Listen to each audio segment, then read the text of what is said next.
Welcome, Matt, to the CFO one-on-one series. Just a quick series that I do every couple of months with some influential CFOs in the Melbourne market to talk to them about what's going on within their businesses and in the sort of more global sense of the finance management market. I guess at the moment, the big sort of question on everybody's mind is, how are you holding up, during this pandemic?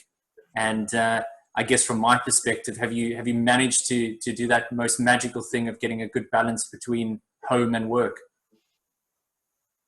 Look, holding up pretty well. I think the biggest from a work perspective, it's a pretty stressful exercise making sure that you're looking after your people and keeping them safe. So it's been quite a big challenge early on, keeping them engaged, and while they're all working through their own home situations, that's the challenge that we've got at the moment, as well as balancing their expectations. And we've obviously got teams that are based in China, in the US, in the UK as well. So everyone's at different stages of where they're at, so different needs.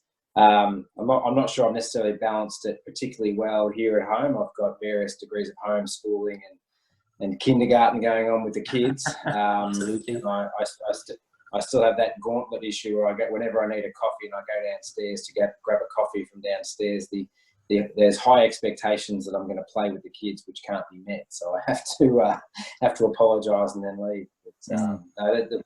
But as I say, we're relatively lucky as being an industry that's continuing on and having a reasonable amount of activity. So can't.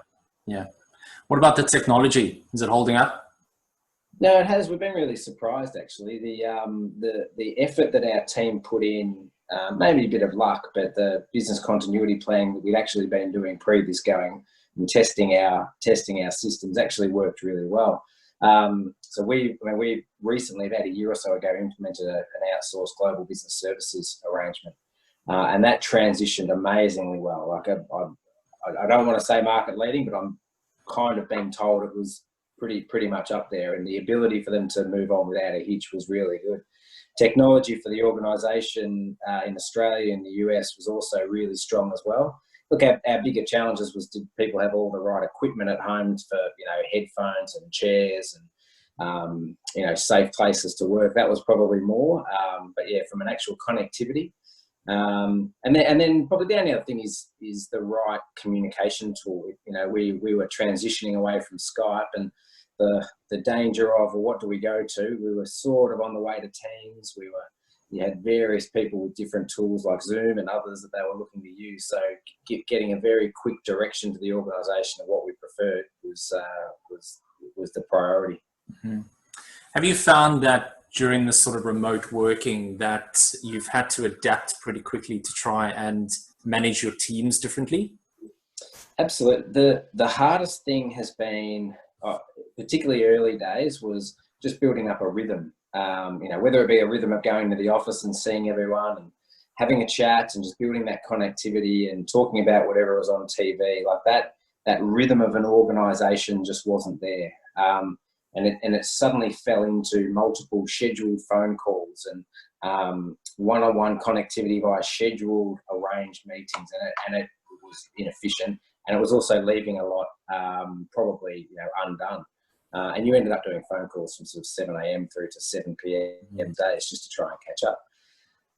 So yeah, clearly, so from a productivity perspective, there was a really important shift that we needed to fix the way we connected.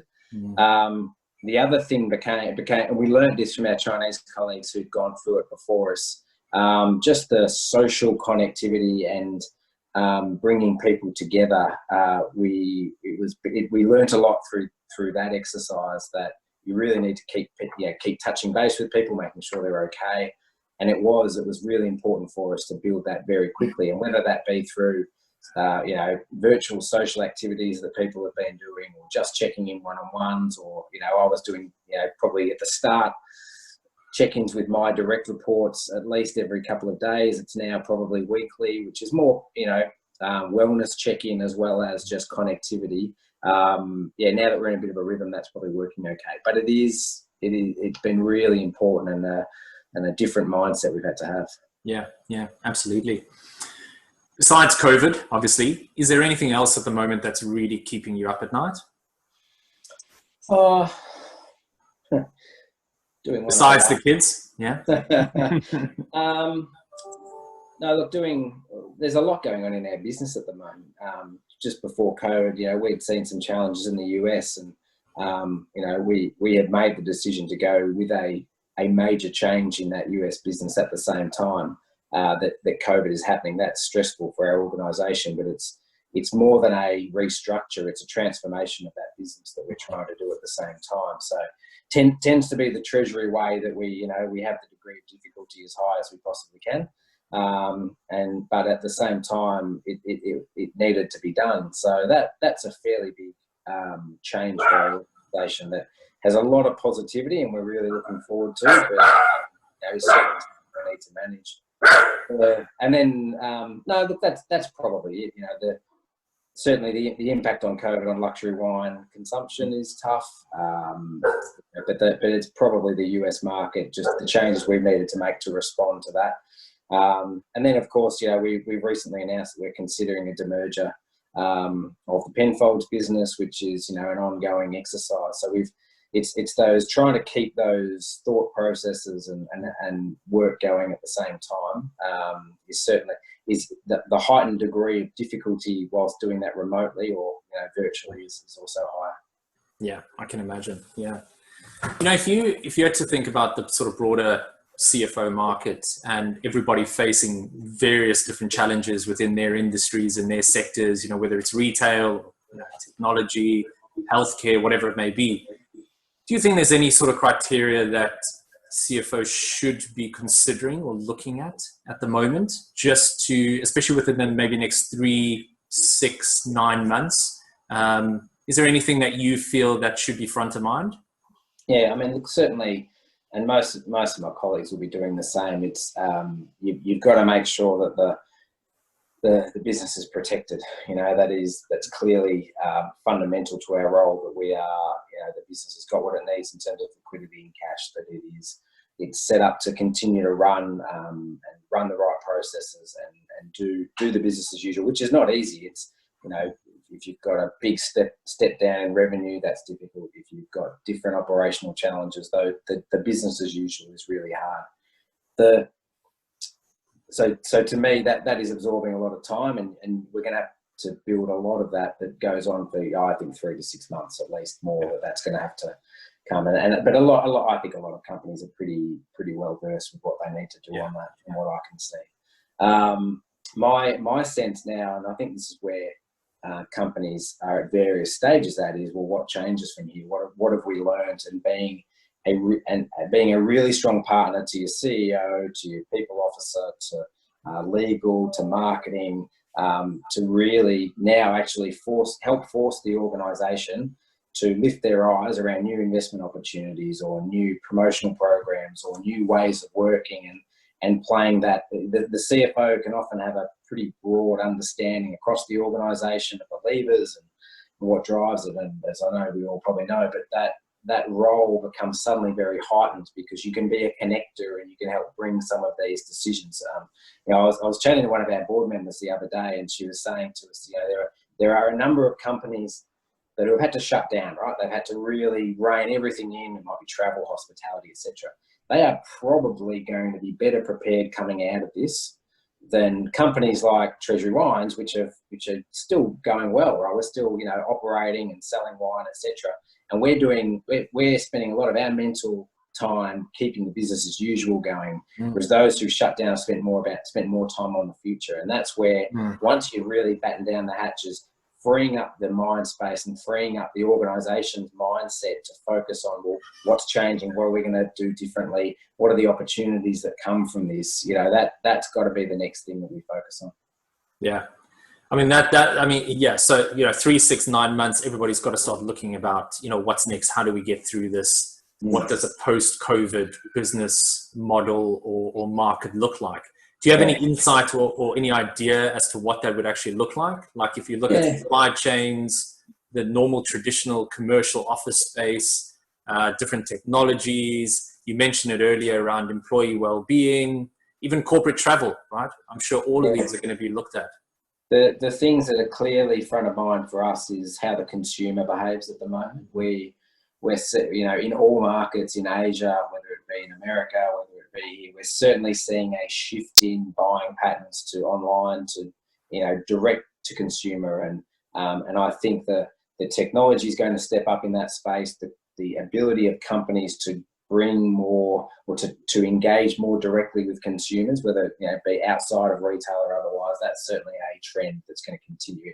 It was happening in China throughout January and February in terms of the significant step up in online activity and online buying, purchasing patterns was through the roof, right?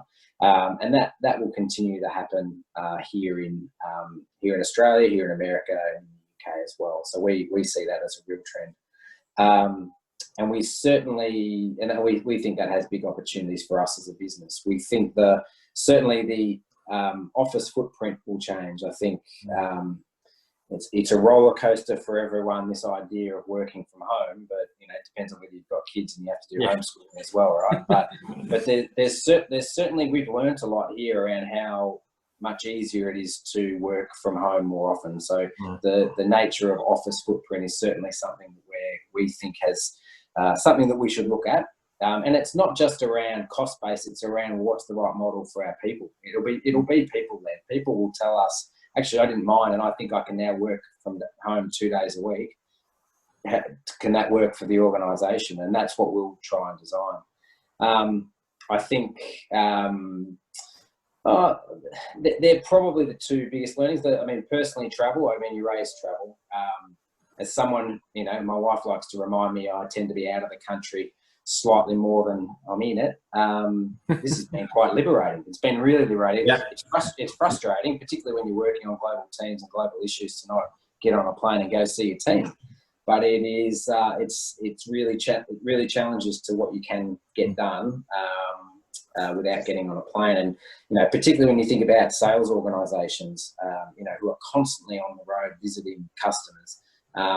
The fact that you can actually still sell stuff without being on a plane or in a car or whatever, it's a real challenge. Yeah. And look, our supply chain has held up very well. I think it's probably more business continuity. That's probably the thing that we're going to be thinking around is single point sensitivities, fail safes, and we've done a pretty good job of integrating and building a fairly integrated supply chain in all of our markets, and that has held up, but you can certainly see the points where you may need some redundancy in that to make sure that you can manage through other sorts of issues that might come up.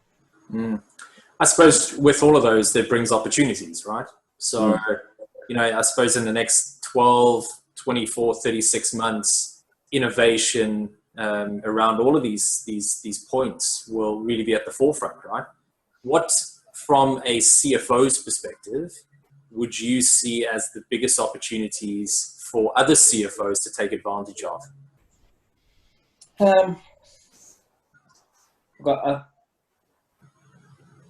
I certainly think that we would be, as an industry, we should certainly be thinking about our workforce and how they ways that we can better engage with them and better interact with them and better utilise them. I think whether it be workforce engagement, whether it be better utilisation of part-time staff working from home, reintroduction of females into the organisation on a part-time basis. They're some of the ways of working and opening our mind, I think, to the way that we operate there. I think CFOs should probably be continuing to push our marketing and our sales organisations around what we're learning here around return on investment, and particularly when it comes to new products, new programs, because we are learning a lot, I think, that is challenging traditional ways of marketing and traditional ways of selling. And as a CFO, tending to be a little bit more data focused or a little bit more evidence based, sometimes I think we can actually drive. I'm looking in particular to continue to drive better analysis and better return on investment style approach to all of the programs that we're doing. Because we're seeing a lot of better penetration through simpler, single brand, not trying to do too much, simple messaging, across multiple platforms, but just very consistent and not trying to do things too differently for every part of the business. And that is certainly starting to resonate. So they're the kind of things that are occupying my mind. Yeah. Are you making use of a lot of the data that's coming in? Oh, there's a lot of it. I can imagine. And that's really hard. And it's really hard to interpret. So, I'll give a wine example. It's really hard. It is actually really hard to interpret a 30 to 35% spike in sales that occur, even if it's occurring for 3 to 4 weeks, right? And we have seen in parts of our business very big spikes, but it's very hard to interpret that because the qualitative data that sort of sits around that, around purchasing patterns, why are people buying that way, is difficult. So, we're working on hypotheses. We're talking about, we've talked publicly, luxury sales are harder at the moment. Now, is that because people are trading down, or is it because luxury wine consumers are drinking out of their own cellar and not going out and restocking it yet? We hope it's the latter, and that when things become a bit more certain, you can come to the Treasury Wine Estates portfolio and restock would be great. But understanding, but also understanding the relationship to brands, because for many consumer goods companies, private label is a big part of our industry. And private label is growing as well, but branded, in some of our markets, branded wines are doing a bit better. Now, is that because you've got consumers that are entering the store, they have to socially distance, and therefore they're in, out, grab a brand that they know? And is that part of it? Or are people trading down in price points but they're going to treat themselves a little bit more by going to a brand that they know? They're all hypotheses that we've either seen in previous recessions, or we're starting to get feedback now. But because this is different, the qualitative data around that supports the quantitative is actually a bit harder to get, and is going to be more useful as we start to plan out the next few months, because we're planning for this to last for a while. Yeah. You mentioned one of the key things and opportunities that CFOs could look at, for the rest of this year and going forward over the next couple of years, is just looking at employee engagement. And so if I can talk to you a bit about talent, how are you particularly, and maybe TWE in general, just engaging with external talent at the moment? Yeah, a great thing that our team was doing beforehand was and it's in the recruitment team. They had been doing a lot around sharing connections with with managers and learning more about the Treasury Wine Estate story. So Stephen Burrows in our team was doing, as one of many members of the team, he was doing interviews with, when a role was coming up, he was interviewing the boss, right? So get to know your boss and get to understand them, get to know a bit about them before you even apply. We're doing ranges of videos or other get to know you kind of opportunities for people to just get to know the company. You've got to be it's good branding. It is. It's great. And look, you've got to be a pretty miserable person not to want to come and work for a wine company, right? So we don't tend to struggle too much on that, but without sounding arrogant. But there's certainly, you've got to have we want people that want to come for the right reasons, and culture has to be part of that. So we want them to get to know us as people, as well as sort of wanting to work for a product or an industry that's quite interesting. So that's probably one of the main ones, and certainly during this period we are still recruiting a number of roles, so it makes the recruitment and onboarding process pretty difficult. But that exercise of continually engaging and reaching out to the market is the other way. But I think those videos and the branding, as you say, piece that has been done prior to this and continues on has been really good. Yeah. Have you and the HR team found it quite difficult to onboard? So far, it's been okay. So, clearly, you've got technical things like your technology. Now, the IT team did a great job, and basically, they imaged a whole bunch of computers so that we could courier them out before we all went home, right? So there's an element where we pre-prepared for that. Yeah. No, look, there's certainly areas where it's harder when you've got to really show people and how things work and how the system works and how make the connections for the organisation. I would say that it has been somewhat difficult, and it's not the normal way you do it, but probably because of the situation, you have to force your way through it anyway. And it's actually broken down barriers. I mean, a great example, we've our new chief legal officer has joined us, and what I think would have taken a long time to bring her up to speed on a range of issues has been a lot quicker, because you just have to. Yeah. Things are moving so fast. Whether you dispense with pleasantries or you dispense with too much formality in bringing people up to speed, I think this is actually creating a way for people to get up to speed a bit quicker. You don't build the social connections like you might do as well as you would have done in the past, but certainly onboarding in terms of efficiency has been okay. Great. We heard the news the other day from the government that there was 500 or 600,000 job losses just in April. Could you give some advice to people who are looking to get ahead of the curve here and ahead of anyone else? I mean, how do, in your view, how do people stand out from anyone else? Oh, in terms of seeking a new role? Yeah, in terms of applying for something, yeah. Yeah, look, I think that clearly demonstrating passion, what stands out for me, regardless of this, is doing research and sharing, what you know about a business, what you know about their history, and getting deeper on why you have chosen that company, right? So we are not an enormous organisation, so we don't have huge numbers of people in and out, so when I do sit through interviews, you do get the chance to really understand them and get to know them and why they want to work for Treasury Wine Estates.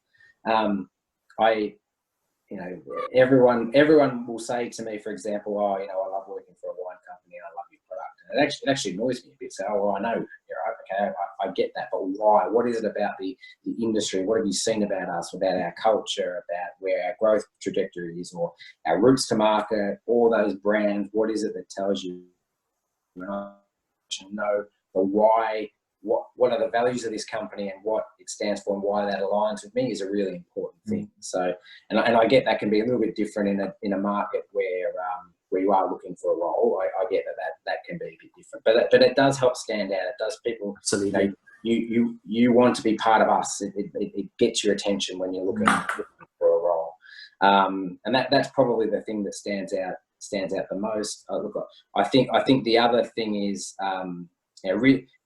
it goes to this a little bit, but really understanding the culture of that business and understanding and being honest with yourself whether you really align with it. So a company like Treasury, which is pretty agile, is pretty change hungry, is quite dynamic, is global.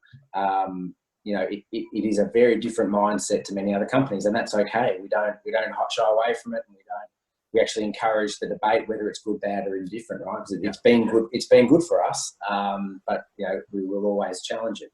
But being really honest with ourselves and honest with the people that we talk to, whether this is the right thing for them, and therefore as you're approaching it, really seeking that understanding of who we are as a company, that's important for me as well. Yeah. Oh, that's really good. Thanks, Matt. Just to end it off, Matt, could you give some advice to some of your peers, some other CFOs in various different industries, just for the rest of 2020? What would your sort of lasting or last little statement be for them to get through 2020, or for all of us to get into 2021? It's not a new one, but don't waste a crisis, right? It's this scenario has, it gives you the opportunity to really understand what's good and what's not good in your business, and you get a chance to really fix it, right? Because there's a burning platform there that wasn't there, right? So, if your reporting on a particular thing has let you down during this process and it is crappy, then use this as an opportunity, just go and fix it. If the crisis has spat out major opportunities, whether it be, really looking at an adjacent service, an adjacent category, something that you want to invest in that's really important, and you've got the funds to do it, then absolutely go and do it. If you know, there's an opportunity to sort of bring in new talent, new skills, new ways of thinking, do that. Yeah, fix the things you can fix really quickly, because that's really going to be the thing that comes out of it. There's a lot. I don't know what the new world looks like. I don't know what our business necessarily looks like coming out of it, but it'll be very different. And I know that that's a generic, you know, motherhood statement to make, right? But you've got to make sure that you're as strong as you can be coming out of it, and for whatever that looks like, and make sure you are as able to respond to that when you do. Matt, thank you very much. Stay safe. I look forward to grabbing a lovely glass of wine with you when this is all done. Thank you, and thank you for the time. Thanks for the chat. All the best, mate. Thank you. Yes.